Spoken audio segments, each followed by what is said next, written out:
히브리서는 예수의 우월성과 위엄성을 드러내고자 쓰여진 편지입니다. 앞에서도 언급했듯이 당시 그리스도교를 배교하는 경우가 있었습니다.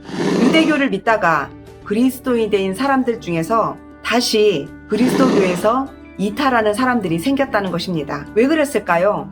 동족인 유대인들이 그리스도인들을 박해했기 때문입니다. 유대가 전쟁의 위협을 받던 시기라 로마에 대한 반감이 깊어져 갔습니다.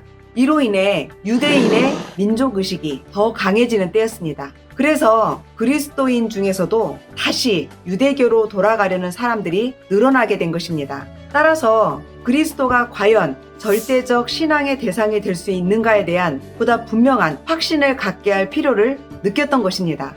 오늘날도 예수를 믿는다면 과연 예수가 어떠한 존재인가 스스로에게 납득되고 확인되어야 믿음의 근본을 든든히 할 수 있을 것입니다.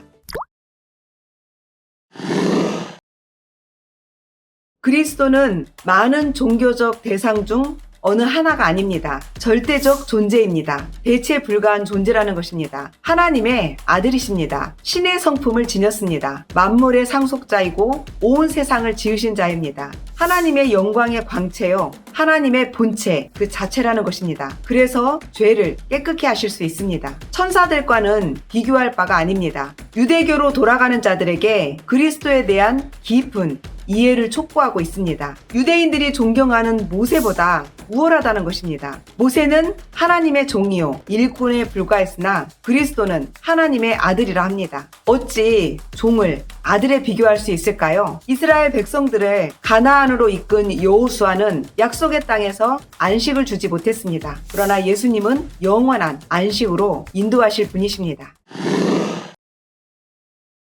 아론 계열의 인간 대제사장은 스스로 죄와 연약함을 지니고 있는 자들입니다. 반면에 예수님은 우리 죄를 사하시는 대제사장이면서 죄가 없으신 분입니다. 완전합니다. 그래서 모든 자에게 영원한 구원의 근원이 되십니다. 이런 초보적 진리를 알고 다른 사람을 가르쳐야 하는데도 불구하고 아직도 단단한 음식을 먹지 못하고 있다고 꾸짖습니다. 어린아이처럼 젖만 먹고 있는 상태라는 것입니다. 빨리 성숙한 경지로 나아가야 합니다. 그렇지 못하면 유혹에 넘어가고 결국 타락하고 배교하게 됩니다. 핍박과 고난 때문에 믿음에서 떠나지 않도록 말씀은 듣는 일에 더 인내해야 합니다. 아브라함을 생각합니다. 그는 약속을 끝까지 붙잡았습니다. 복을 주고 번성을 주시겠다는 약속을 소망했습니다. 또한 예수님은 멜기세덱 반열에 속한 영원한 대제사장이십니다. 영원히 계시기 때문에 죄를 사하는 대제사장이신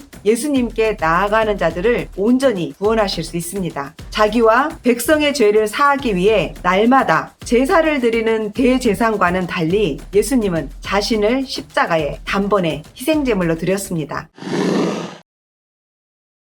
인간이 어떻게 해야 구원을 얻을 수 있을까요? 모세를 통해 주어진 율법으로는 구원을 얻을 수가 없습니다. 사람이 자신의 힘으로는 그것을 완벽하게 지킬 수 없기 때문입니다. 그래서 하나님이 새 언약을 주신 것입니다. 이제 낡고 오래된 언약은 사라집니다. 동물을 잡아서 제물로 드려 죄를 사하는 것이 아니라 율법을 생각 속에 넣어주십니다. 마음에 새겨주십니다. 그렇다고 옛 언약이 전혀 쓸모없이 완전히 폐기되는 것은 아닙니다. 율법으로 죄를 깨닫게 해서 새 언약을 완전하게 하십니다. 죄를 씻기 위해 사람이 지은 성소에 들어갈 필요가 없습니다. 하늘의 성소, 즉 참 성소로 들어가서 그리스도 자신을 제물로 드립니다. 그곳에서 우리 삶을 안팎으로 완전히 깨끗게 해주시는 것입니다. 그가 거룩하게 된 자들을 한 번의 제사로 영원히 온전하게 하셨느니라. 이렇듯 율법과 유대교의 모든 것보다 그리스도는 우월합니다. 그분은 우리에게 새로운 살 길을 주셨습니다. 그러므로 우리는 확고한 믿음을 가지고 참된 마음으로 하나님께 나아갑시다. 흔들리지 말고 소망을 굳게 잡을 것을 권면합니다. 서로 마음을 써서 사랑과 선한 일을 하도록 격려하자고 합니다.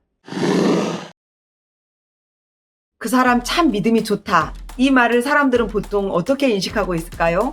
어떻게든지 열심히 잘 믿고 있는 태도를 취하는 것, 그거 아닐까요? 예를 들면 예배와 기도, 전도와 또 성경 읽기, 헌금, 봉사 등을 잘 하고 있으면 믿음이 좋을 것이라 생각합니다. 무슨 일을 할 때 남에게 호감을 주고 그의 인격이 남 보기에도 칭찬할 만한 믿음 좋은 사람으로 인정하기도 합니다. 그런 사람이 진정으로 믿음이 좋은 사람일까요? 성경이 말하는 믿음은 하나님의 존재를 믿고 목표와 방향이 예수를 향해 있어야 합니다. 그리고 하나님을 의뢰하는 생활 태도를 지녀야 합니다. 하나님을 신뢰하는 이 믿음은 삶을 가치 있게 하는 든든한 기초입니다. 하나님이 가인보다 아벨을 의롭다고 여기신 것은 재물 때문이 아니라 믿음 때문이었습니다. 믿음의 행위로 죽음까지 건너뛴 에녹, 믿음으로 메마른 땅 한 북판에 배를 지었던 노아, 믿음의 행위로 고향 땅을 떠나 약속의 땅을 얻었던 아브라함, 그는 하늘의 별과 같이 자손이 번성할 복을 믿음으로 받아들였습니다.